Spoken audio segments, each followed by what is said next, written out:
The next thing that we are going to add to our CMS is tags. Now, if you're not familiar with what a tag is, you can think of it as a subject or a topic, and you can apply multiple tags to a given post.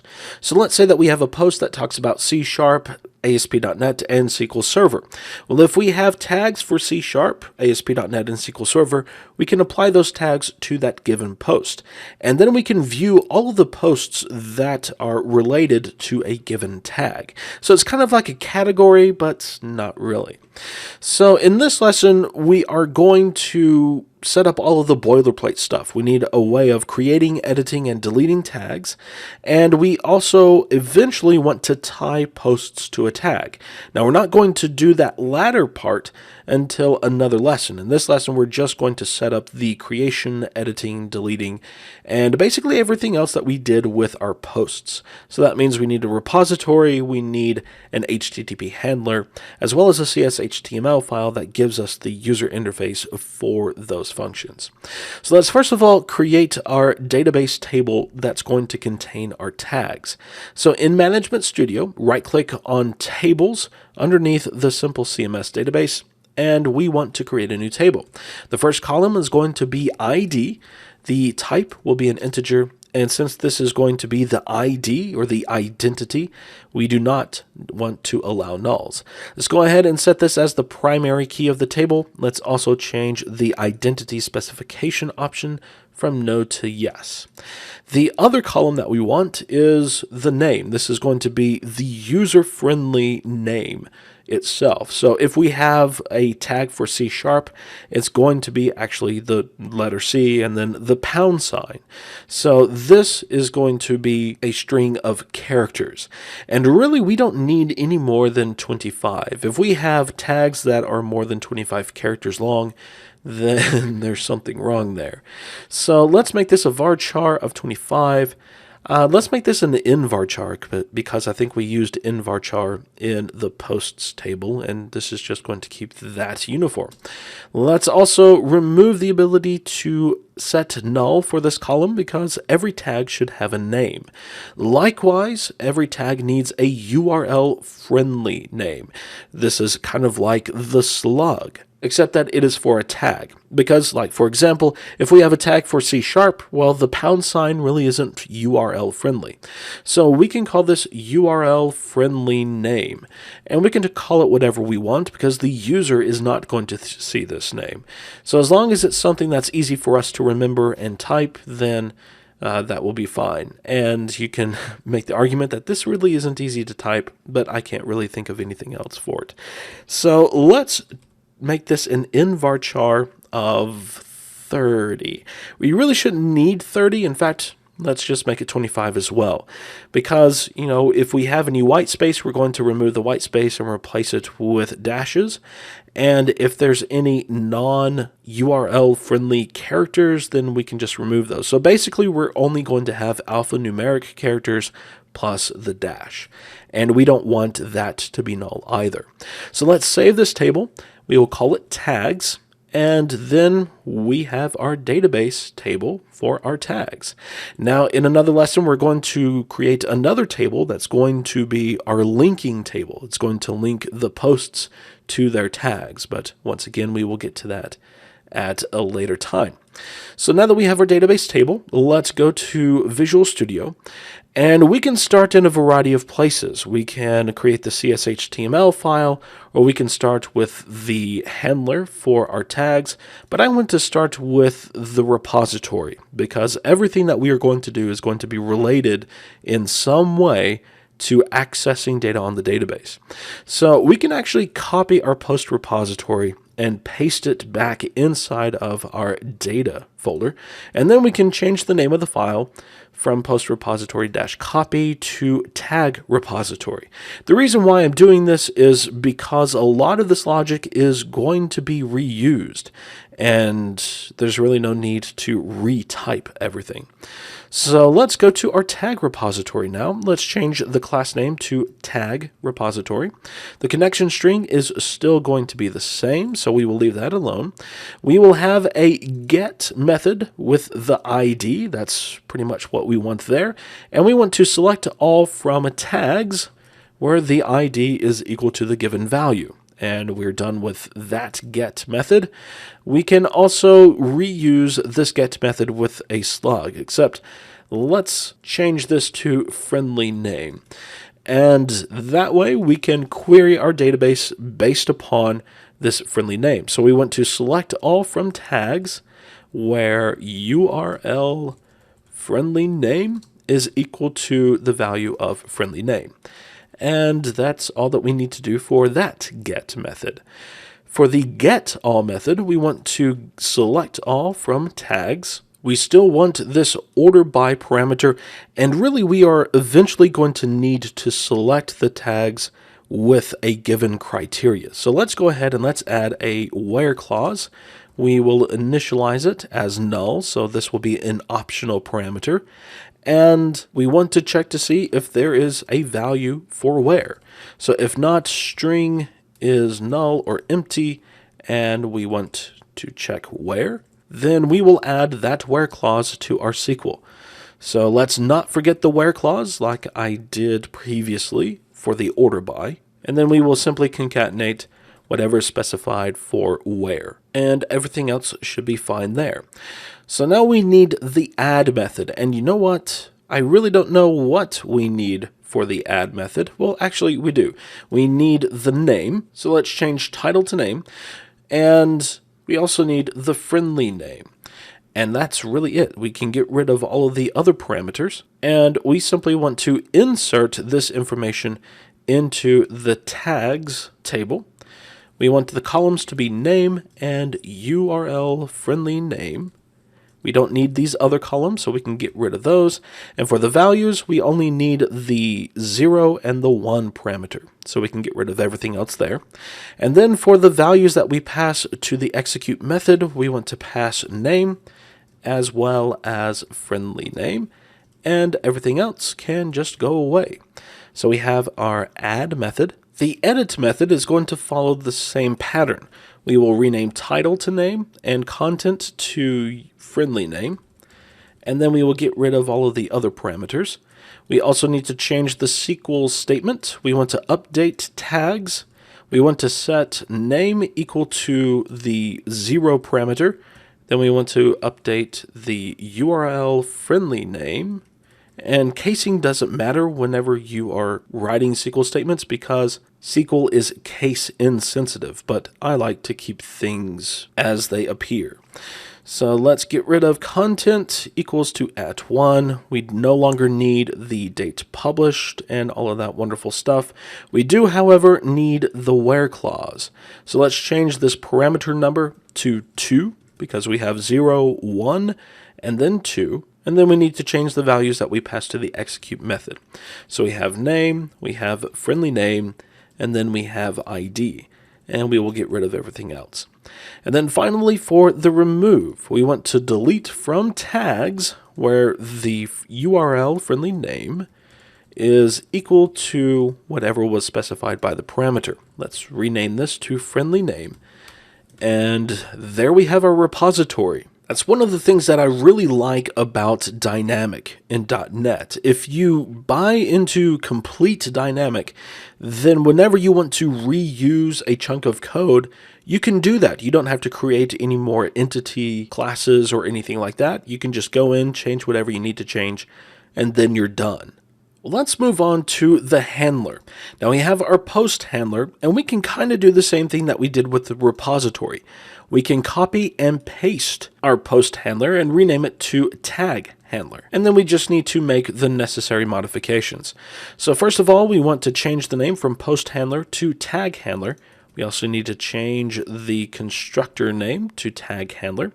Is reusable is going to be set to false. We will have our mode that will be supplied through the form, so we will keep that. Let's rename title to name, and we will call this tag name.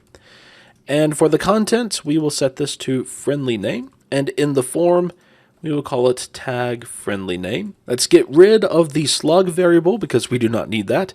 We do, however, need the ID. So let's call the field that we will have tag ID. and we don't need the date published, so we can get rid of that.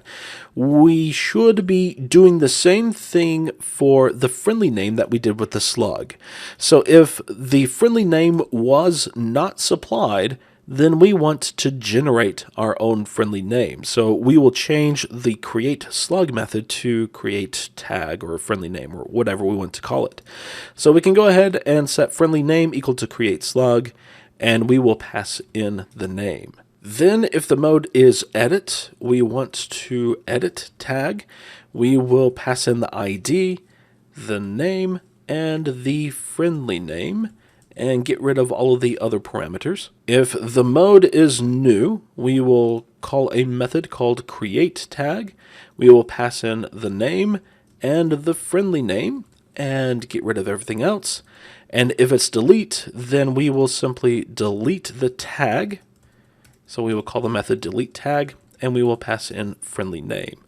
So let's change this from create slug to create tag, and really we can use the same method. If we go down to create slug, let's change this to create tag. Let's just change the parameter name from title to name, and we will let Visual Studio change everything else for us there.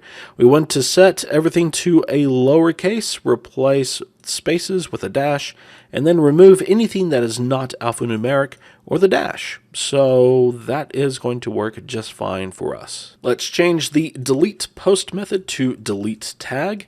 Instead of slug, let's use friendly name. And then we will not use post repository. We want to use tag repository and remove the given friendly name. And for editing posts, let's change the title parameter to name. Let's also change content to friendly name, and we will get rid of everything else as far as the parameters are concerned. We want to change post repository to tag repository get by ID. We don't need the date published, but we do need to still check to see if the result is null. And if it is null, then we want to throw a 404. And we don't need this code for the date published because we don't have that field any longer. And then we want to edit the tag. So we will use our tag repository, the edit method, we will pass the ID, we want the name and the friendly name, and then everything else will just go away.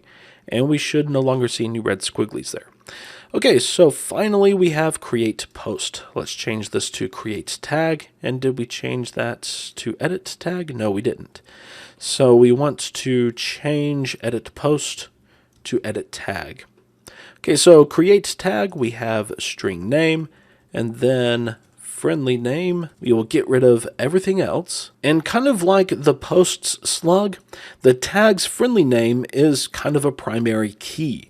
So we want to first of all check to see if we have a tag with the given friendly name. And if we do, then we want to throw an exception. So let's just change this to tag is already in use. We don't need the published variable. We can also get rid of the checking for date published since we don't have that. Let's change this to tag repository. And we want to add the name and the friendly name and then get rid of everything else. And so now we have our handler for our tags. Now we need to configure this. So let's go to our web config. Let's go down to where we added the handler for post handler.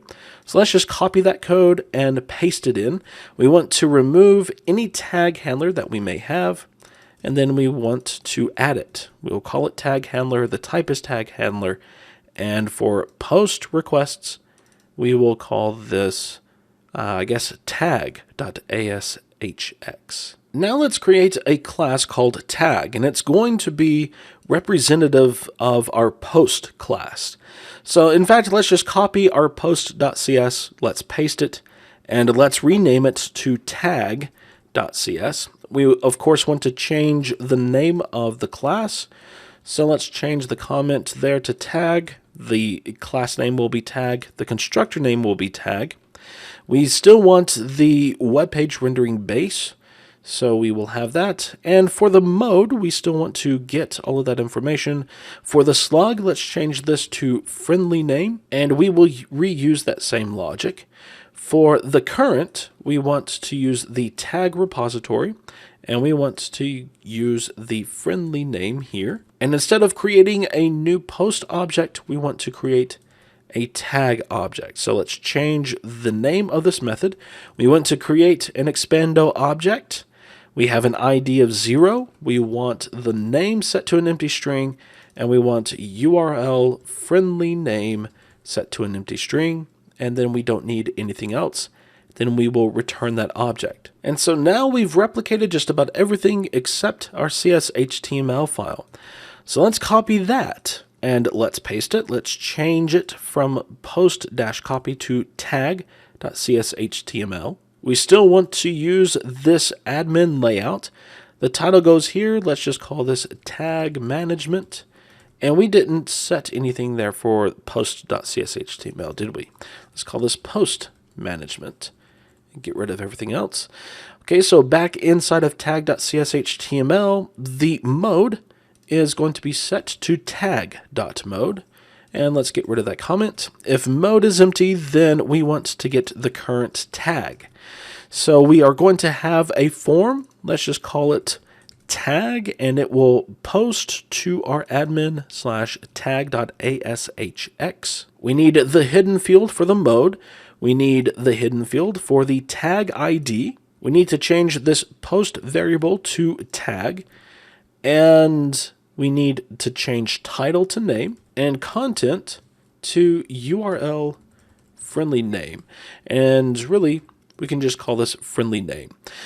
So the name input box is going to be called tag name. The value will be tag.name. The friendly name is going to be an input element as well. So we can change that to input of type text. The name is going to be tag friendly name, I believe we called it. Let's go back to our tag handler. Let's look. Yes, tag friendly name. Let's just copy that and paste it just to make sure. And then let's add the value attribute. We want to set that to @tag.url friendly name. And then that will be a self-closing element. We need to get rid of the closing input here that Visual Studio automatically changed for us. And we don't need slug, and we don't need date published. So we can get rid of that. Let's change this to tag submit. And there we have our form. So now we just need to change our web grid. For the source, we want to use our tag repository. We want to get all, but we do want to order by, let's say, the name, and we will order by ascending. The first two columns in our grid are going to be the edit and delete. So let's do tag and tag. Then we will change title to name. We will change date created to URL friendly name. But for the header, let's just call this friendly name. And then we can get rid of the other columns. So now we should be able to run this and do everything that we did with posts, but with our tags. So let's run our application, and we of course have some errors. We can never do the right thing the first time. So let's see what we have here. Did not change the name of the constructor for our tag repository. So let's run it once again. Hopefully we won't get any errors, and we don't, thankfully. So let's go to admin/tag, and here we have nothing. But we do need a link for adding a new tag. So let's go back to Visual Studio. And inside of our tag.cshtml, before we output the grid, let's have a P element that contains an A element that will take us to ~admin/tag/new. And then the text of this will be create new tag. So let's go back to Internet Explorer. Let's refresh. We should now have this create new tag. Let's click on that. We have our name. Let's call this first tag. And if we leave friendly name blank, then one is going to automatically be created for us. So let's click on submit. Actually, before we do that, let's go back to Visual Studio. Let's go to the tag handler. And yes, right here where we are redirecting, we need to change this to admin/tag. So let's go back, let's click on submit, and this should take us back to our grid that will have our list of tags, but no, we get an exception. So we see that system.web.webhelpers web grid row does not contain a definition for slug. So somewhere we still used slug, and this is where. So let's change slug to friendly. Actually, no, we need URL friendly name, and then we will go back to the browser. Actually, first of all, we need to continue. Then we can go back to the browser. Let's refresh. And now we have our tag. We can see that we have the name is first tag, and then the friendly name is first tag. So if we edit this, we should be able to edit our tags. So let's just add -1. Let's submit. And we once again get an exception. And the problem is that we have an incorrect syntax near the keyword where. So let's look at this. We have update tag set name equal to @0, URL friendly name equal to @1. It's the comma. So we have comma and then where and then ID equal to 2. So let's continue once again. Our changes were not updated because that SQL statement did not execute. So let's go back to Visual Studio. Let's remove that comma. Let's go through our other SQL statements and make sure that we don't have that issue anymore. I don't see any trailing commas anywhere. So we can go back. Let's refresh. We'll be asked if we want to retry. Sure, why not? And then hopefully that will edit, and it did. So finally, we just need to check to see if we can delete this. So if we click on delete, then we can click on submit, and that should delete that tag, and it does. Now eventually we will want to do what we want to do for our post, in that whenever we click on the delete link, then we will execute some JavaScript throwing up a confirm box, making sure that the user wants to delete the tag. If they do, then great, we will go on and delete. Otherwise, we won't do anything. But we will handle all of that whenever we add all of that wonderful user experience stuff at a later lesson. So now that we have the ability to manage our tags, we need to be able to link tags to posts. And we will get started with that in the next lesson.